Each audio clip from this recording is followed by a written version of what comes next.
ॐ देवी स्कन्दमातायै नमः। सिंहासनगता नित्यं पदमाञ्चितकरद्वया शुभदास्तु सदा देवी स्कन्दमाता यशस्विनी। या देवी सर्वभूतेषु मा स्कन्दमाता रूपेण संस्थिता। नमस्तस्यै नमस्तस्यै नमस्तस्यै नमो नमः। वन्दे वाञ्छितकामार्थे चन्द्रार्धकृतशेखराम् सिंहरूढा चतुर्भुजा स्कन्दमाता यशस्विनीम्। धवलवर्णा विशुद्धचक्रस्थितो पञ्चमदुर्गा त्रिनेत्राम् अभयपद्मद्युग्मकराम् दक्षिण उरो पुत्रधराम् भजेम्। पटाम्बरपरिधाना मृदुहास्या नानालङ्कारभूषिताम् मञ्जीरहारकेयोरकिङ्किणिरत्नकुण्डलधारिणीम् प्रफुल्लवन्दना पल्लवाधराम् कान्तकपोलाम् पीनपयोधराम् कमनीयां लावण्यां चारु त्रिवलीनितम्बनीम् नमामि स्कन्दमाता स्कन्दधारिणीम् समग्रतत्त्वसागरं पारपारगहराम् शिवाप्रभासमुज्ज्वलां स्फुच्छशागशेखराम् ललाटरत्नभास्करां जगत्प्रदीप्तिभास्कराम् महेन्द्रकश्यपार्चितां सनत्कुमारसंस्तुताम् सुरासुरेन्द्रवन्दिता यथार्थनिर्मलाद्भुताम् अतर्क्यरोचिरोविजां विकारदोषवर्जिताम् मुमुक्षुभिर्विचिन्तितां विशेषतत्त्वमोचिताम् नानालङ्कारभूषितां मृगेन्द्रवाहनाग्रजाम् सुशुद्धतत्त्वतोषणां वित्रिवेदमारभूषणाम् सुधार्मिकोपकारिणी सुरेन्द्रवैरिघातिनीम् शुभां पुष्पमालिनीं सुवर्णकल्पशाखिनीम् तमोन्धकारयामिनीं शिवस्वभावकामिनीम् सहस्रसूर्यराजिकां धनञ्जयोग्रकारिकाम् सुशुद्धकालकन्दला सुबृढवन्दमज्जुलाम् प्रजायिनी प्रजावती नमामि मातरं सतीम् स्वकर्मकारणे गतिं हरिप्रया च पार्वतीम् अनन्तशक्तिकान्तिदां यशोऽर्थभुक्तिमुक्तिदाम् पुनः पुनर्जगद्दितां नमाम्यहं सुरार्चिताम् जयेश्वरी त्रिलोचने प्रसीद देवि पाहि माम्। ऐं बीजालिङ्का देवी पदयुगमधरा परा हृदयं पातु सा देवी कार्तिकेययुता। श्रीह्रीं हुं ऐं देवी पर्वस्या पातु सर्वदा सर्वाङ्गमे सदा पातु स्कन्दमाता पुत्रप्रदा। वाणवाणामृते हुं फट् बीजसमन्विता उत्तरस्या तथाग्ने च वारुणे नैऋतेवतो इन्द्राणी भैरवी चैवासिताङ्गे च संहारिणी सर्वदा पातु मां देवी चान्यान्यासु हि दिक्षु वै। सिंहासनगता नित्यं पदमाञ्चितकरद्वया शुभदास्तु सदा देवी स्कन्दमाता यशस्विनी। या देवी सर्वभूतेषु मा स्कन्दमाता रूपेण संस्थिता। नमस्तस्यै नमस्तस्यै नमस्तस्यै नमो नमः। वन्दे वाञ्छितकामार्थे चन्द्रार्धकृतशेखराम् सिंहरूढा चतुर्भुजा स्कन्दमाता यशस्विनीम्। धवलवर्णा विशुद्धचक्रस्थितो पञ्चमदुर्गा त्रिनेत्राम् अभयपद्मद्युग्मकराम् दक्षिण उरो पुत्रधराम् भजेम्। पटाम्बरपरिधाना मृदुहास्या नानालङ्कारभूषिताम् मञ्जीरहारकेयोरकिङ्किणिरत्नकुण्डलधारिणीम् प्रफुल्लवन्दना पल्लवाधराम् कान्तकपोलाम् पीनपयोधराम् कमनीयां लावण्यां चारु त्रिवलीनितम्बनीम् नमामि स्कन्दमाता स्कन्दधारिणीम् समग्रतत्त्वसागरं पारपारगहराम् शिवाप्रभासमुज्ज्वलां स्फुच्छशागशेखराम् ललाटरत्नभास्करां जगत्प्रदीप्तिभास्कराम् महेन्द्रकश्यपार्चितां सनत्कुमारसंस्तुताम् सुरासुरेन्द्रवन्दिता यथार्थनिर्मलाद्भुताम् अतर्क्यरोचिरोविजां विकारदोषवर्जिताम् मुमुक्षुभिर्विचिन्तितां विशेषतत्त्वमोचिताम् नानालङ्कारभूषितां मृगेन्द्रवाहनाग्रजाम् सुशुद्धतत्त्वतोषणां वित्रिवेदमारभूषणाम् सुधार्मिकोपकारिणी सुरेन्द्रवैरिघातिनीम् शुभां पुष्पमालिनीं सुवर्णकल्पशाखिनीं तमोऽन्धकारयामिनीं शिवस्वभावकामिनीं सहस्रसूर्यराजिकां धनञ्जयोग्रकारिकां सुशुद्धकालकन्दला सुबृढमन्दमज्जुलां प्रजायिनी प्रजावती नमामि मातरं सतीं स्वकर्मकारणे गतिं हरिप्रिया च पार्वतीं अनन्तशक्तिकान्तिदां यशोऽर्थभुक्तिमुक्तिदां पुनः पुनर्जगद्दितां नमाम्यहं सुरार्चितां जयेश्वरी त्रिलोचने प्रसीद देवि पाहि माम्। ऐं बीजालिङ्का देवी पदयुगमधरा परा हृदयं पातु सा देवी कार्तिकेययुता श्रीं ह्रीं हुं ऐं देवी पर्वस्या पातु सर्वदा सर्वाङ्गमे सदा पातु स्कन्दमाता पुत्रप्रदा वाणवाणामृते हुं फट् बीजसमन्विता उत्तरस्या तथाग्ने च वारुणे नैऋतेवतो इन्द्राणी भैरवी चैव सिताङ्गी च संहारिणी सर्वदा पातु मां देवी चान्यान्यासु हि दिक्षु वै सिंहासनगता नित्यं पदमाञ्चितकरद्वया शुभदास्तु सदा देवी स्कन्दमाता यशस्विनी या देवी सर्वभूतेषु मा स्कन्दमाता रूपेण संस्थिता। ॐ देवी स्कन्दमातायै नमः। सिंहासनगता नित्यं पदमाञ्चितकरद्वया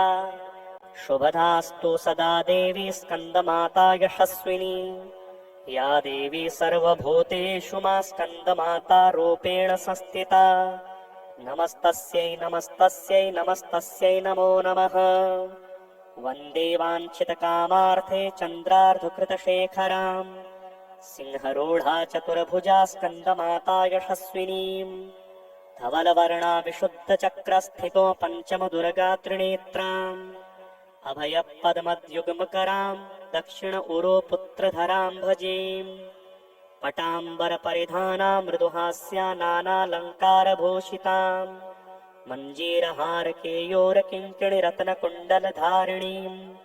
प्रफुल्लवन्दना पल्लवाधरां कान्तकपोलां पीनपयोधरां कमनीयां लावण्यां चारु त्रिवलिनितम्बनीम्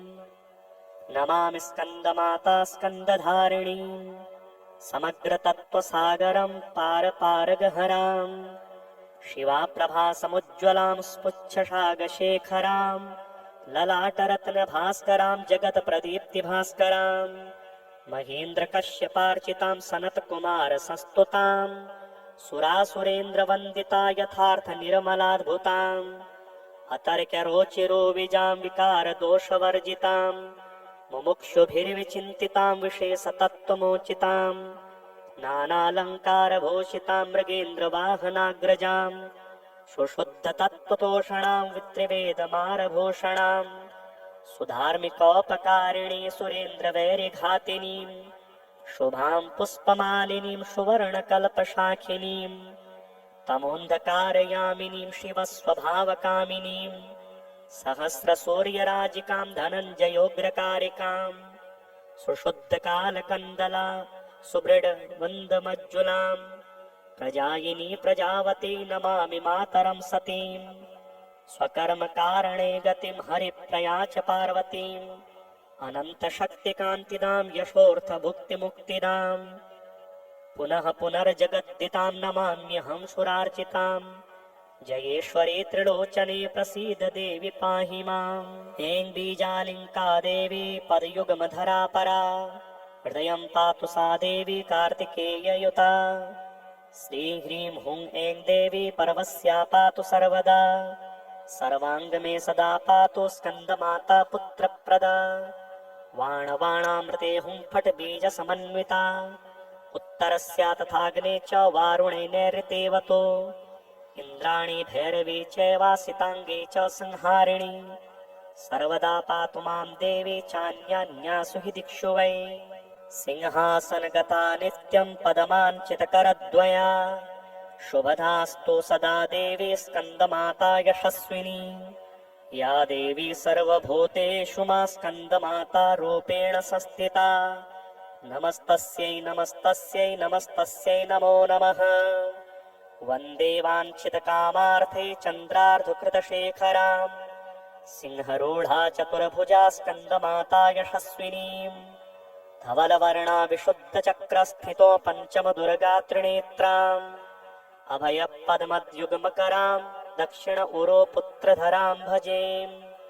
पटाम्बरपरिधाना मृदुहास्या नानालङ्कारभूषिताम् मञ्जीरहारकेयोरकिङ्किणिरत्नकुण्डलधारिणीम् प्रफुल्लवन्दना पल्लवाधराम् कान्तकपोलाम् पीनपयोधराम् कमनीयाम् लावण्याम् चारो त्रिवलीनितम्बनीम् नमामि स्कन्दमाता स्कन्दधारिणीम् समग्रतत्त्वसागरम् पारपारगहराम् शिवाप्रभासमुज्ज्वलाम् स्फुच्छशागशेखराम् ललाटरत्नभास्कराम् जगत्प्रदीप्तिभास्कराम् महेन्द्रकश्यपार्चिताम् सनत्कुमारसंस्तुताम् सुरासुरेन्द्रवन्दिता यथार्थनिर्मलाद्भुताम् अतर्क्यरोचिरोविजाम् विकारदोषवर्जिताम् मुमुक्षुभिर्विचिन्तिताम् विशेषतत्त्वमोचिताम् नानालङ्कारभूषिताम् मृगेन्द्रवाहनाग्रजाम् सुशुद्धतत्त्वतोषणाम् वित्रिवेदमारभूषणाम् सुधार्मिकोपकारिणी सुरेन्द्रवैरिघातिनीम् शुभाम् पुष्पमालिनीम् सुवर्णकल्पशाखिनीम् तमोऽन्धकारयामिनीम् शिवस्वभावकामिनीम् सहस्रसूर्यराजिकाम् धनञ्जयोग्रकारिकाम् सुशुद्धकालकन्दला सुबृढवन्दमज्जुलाम् प्रजायिनी प्रजावती नमामि मातरम् सतीम् स्वकर्मकारणे गतिम् हरिप्रया च पार्वतीम् अनन्तशक्तिकान्तिदाम् यशोऽर्थभुक्तिमुक्तिदाम् पुनः पुनर्जगद्दिताम् नमाम्यहं सुरार्चिताम् जयेश्वरी त्रिलोचने प्रसीद देवि पाहि माम् ऐं बीजालिङ्का देवी पदयुगमधरा परा हृदयं पातु सा देवी कार्तिकेययुता श्रीं ह्रीं हुं ऐं देवी पर्वस्या पातु सर्वदा सर्वाङ्गमे सदा पातु स्कन्दमाता पुत्रप्रदा वाणवाणामृते हुं फट् बीजसमन्विता उत्तरस्या तथाग्ने च वारुणे नैऋतेवतो इन्द्राणी भैरवी चैव सिताङ्गी च संहारिणी सर्वदा पातु मां देवी चान्यान्यासु हि दिक्षु वै सिंहासनगता नित्यं पदमाञ्चितकरद्वया शुभदास्तु सदा देवी स्कन्दमाता यशस्विनी या देवी सर्वभूतेषु मा स्कन्दमाता रूपेण संस्थिता ॐ देवी स्कन्दमातायै नमः सिंहासनगता नित्यं पदमाञ्चितकरद्वया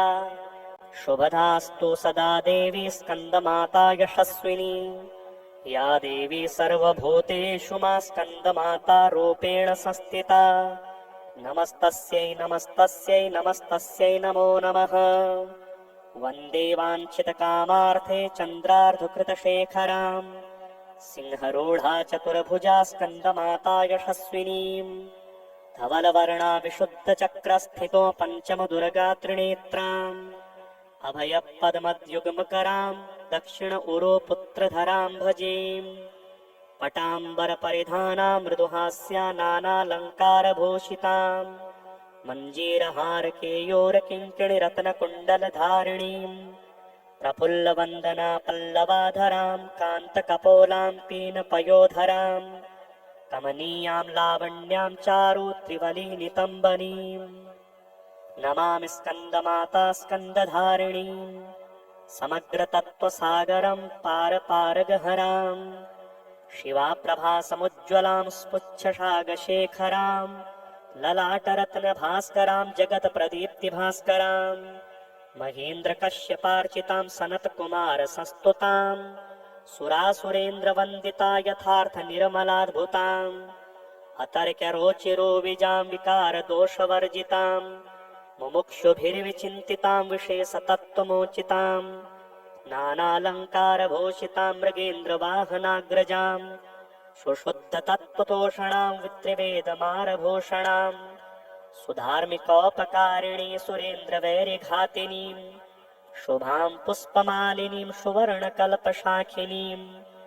तमोऽन्धकारयामिनीं शिवस्वभावकामिनीं सहस्रसूर्यराजिकां धनञ्जयोग्रकारिकां सुशुद्धकालकन्दला सुबृढवन्दमज्जुलां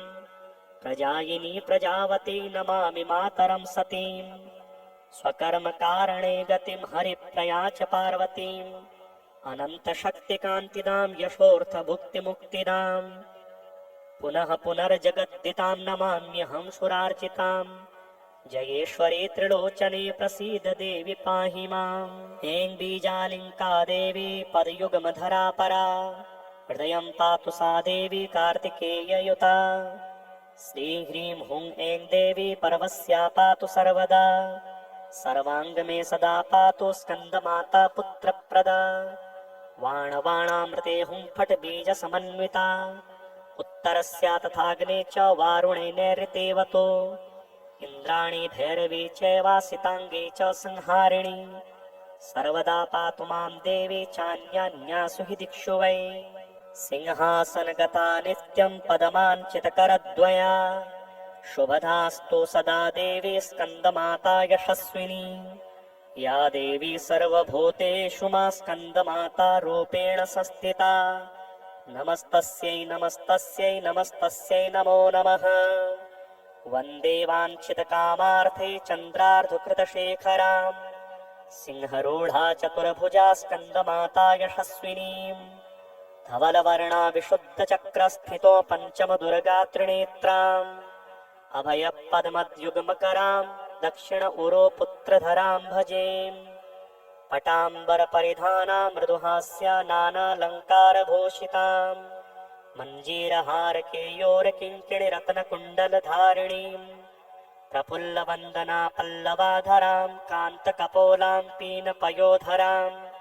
कमनीयां लावण्यां चारो त्रिवलीनितम्बनीम् नमामि स्कन्दमाता स्कन्दधारिणीं समग्रतत्त्वसागरं पारपारगहरां शिवाप्रभासमुज्ज्वलां स्फुच्छशागशेखरां ललाटरत्नभास्करां जगत्प्रदीप्तिभास्करां महेन्द्रकश्यपार्चितां सनत्कुमारसंस्तुतां सुरासुरेन्द्रवन्दिता यथार्थनिर्मलाद्भुताम् अतर्क्यरोचिरोविजां विकारदोषवर्जितां मुमुक्षुभिर्विचिन्तितां विशेषतत्त्वमोचितां नानालङ्कारभूषितां मृगेन्द्रवाहनाग्रजां सुशुद्धतत्त्वतोषणां वित्रिवेदमारभूषणां सुधार्मिकोपकारिणी सुरेन्द्रवैरिघातिनीं शुभां पुष्पमालिनीं सुवर्णकल्पशाखिनीं तमोऽन्धकारयामिनीं शिवस्वभावकामिनीं सहस्रसूर्यराजिकां धनञ्जयोग्रकारिकां सुशुद्धकालकन्दला सुबृढवन्दमज्जुलां प्रजायिनी प्रजावती नमामि मातरं सतीं स्वकर्मकारणे गतिं हरिप्रया च पार्वतीम् अनन्तशक्तिकान्तिदां यशोऽर्थभुक्तिमुक्तिदां पुनः पुनर्जगद्दितां नमाम्यहं सुरार्चितां जयेश्वरी त्रिलोचने प्रसीद देवि पाहि माम् ऐं बीजालिङ्का देवी पदयुगमधरा परा हृदयं पातु सा देवी कार्तिकेययुता श्रीह्रीं हुं ऐं देवी पर्वस्या पातु सर्वदा सर्वाङ्ग मे सदा पातु स्कन्दमाता पुत्रप्रदा वाणवाणामृते हुं फट् बीजसमन्विता उत्तरस्या तथाग्ने च वारुणे नैऋतेवतो इन्द्राणी भैरवी चैवासिताङ्गी च संहारिणी सर्वदा पातु मां देवी चान्यान्यासु हि दिक्षु वै सिंहासनगता नित्यं पदमाञ्चितकरद्वया शुभदास्तु सदा देवी स्कन्दमाता यशस्विनी या देवी सर्वभूतेषु मा स्कन्दमाता रूपेण संस्थिता ॐ देवी स्कन्दमातायै नमः सिंहासनगता नित्यं पदमाञ्चितकरद्वया शुभदास्तु सदा देवी स्कन्दमाता यशस्विनी या देवी सर्वभूतेषु मा स्कन्दमाता रूपेण संस्थिता नमस्तस्यै नमस्तस्यै नमस्तस्यै नमो नमः वन्दे वाञ्छितकामार्थे चन्द्रार्धकृतशेखरां सिंहरूढा चतुर्भुजा स्कन्दमाता यशस्विनीम् धवलवर्णा विशुद्धचक्रस्थितो पञ्चमदुर्गा त्रिनेत्राम् अभयपद्मद्युग्मकराम् दक्षिण उरो पुत्रधराम् भजेम् पटाम्बरपरिधाना मृदुहास्या नानालङ्कारभूषिताम् मञ्जीरहारकेयोरकिङ्किणिरत्नकुण्डलधारिणीम् प्रफुल्लवन्दना पल्लवाधराम् कान्तकपोलाम् पीनपयोधराम् कमनीयां लावण्यां चारु त्रिवलीनितम्बनीम् नमामि स्कन्दमाता स्कन्दधारिणीम् समग्रतत्त्वसागरं पारपारगहराम् शिवाप्रभासमुज्ज्वलां स्फुच्छशागशेखरां ललाटरत्नभास्करां जगत्प्रदीप्तिभास्करां महेन्द्रकश्यपार्चितां सनत्कुमारसंस्तुतां सुरासुरेन्द्रवन्दिता यथार्थनिर्मलाद्भुताम् अतर्क्यरोचिरोविजां विकारदोषवर्जितां मुमुक्षुभिर्विचिन्तितां विशेषतत्त्वमोचितां नानालङ्कारभूषितां मृगेन्द्रवाहनाग्रजां सुशुद्धतत्त्वतोषणां वित्रिवेदमारभूषणां सुधार्मिकोपकारिणी सुरेन्द्रवैरिघातिनीं शुभां पुष्पमालिनीं सुवर्णकल्पशाखिनीं तमोन्धकारयामिनीं शिवस्वभावकामिनीं सहस्रसूर्यराजिकां धनञ्जयोग्रकारिकां सुशुद्धकालकन्दला सुबृढवन्दमज्जुलां प्रजायिनी प्रजावती नमामि मातरं सतीं स्वकर्मकारणे गतिं हरिप्रिया च पार्वतीम् अनन्तशक्तिकान्तिदां यशोऽर्थभुक्तिमुक्तिदां पुनः पुनर्जगद्दितां नमाम्यहं सुरार्चितां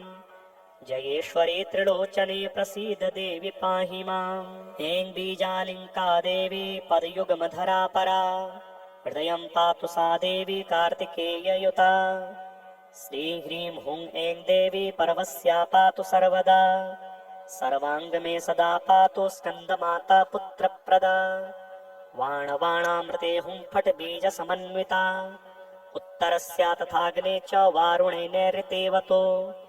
इन्द्राणी भैरवी चैवासिताङ्गे च संहारिणी सर्वदा पातु मां देवी चान्यान्यासु हि दिक्षु वै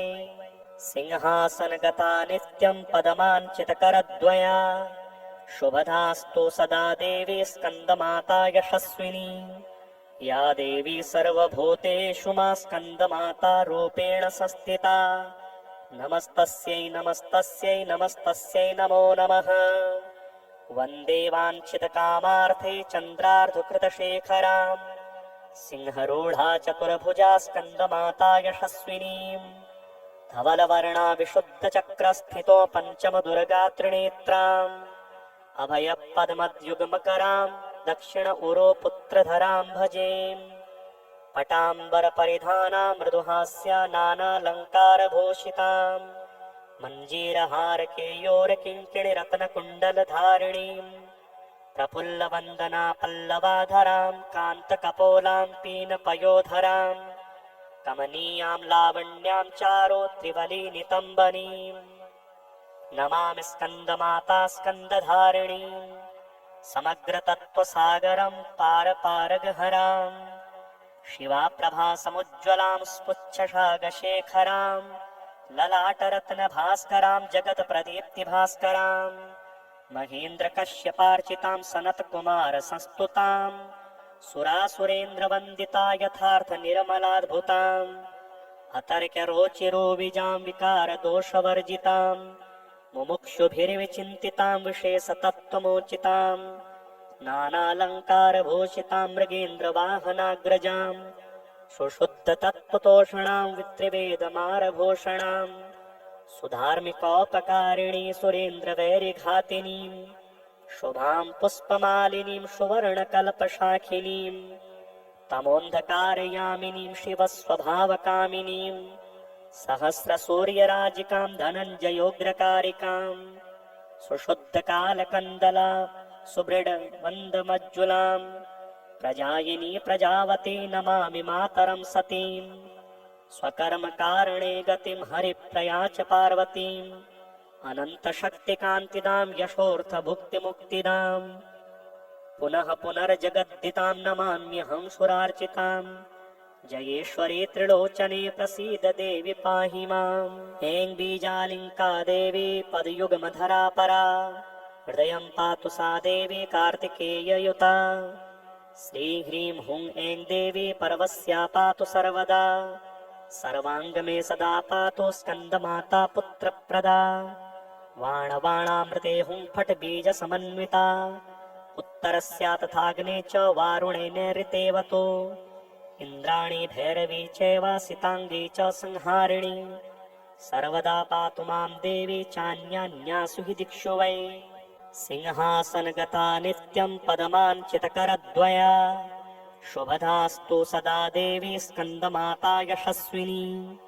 या देवी सर्वभूतेषु मा स्कन्दमाता रूपेण संस्थिता।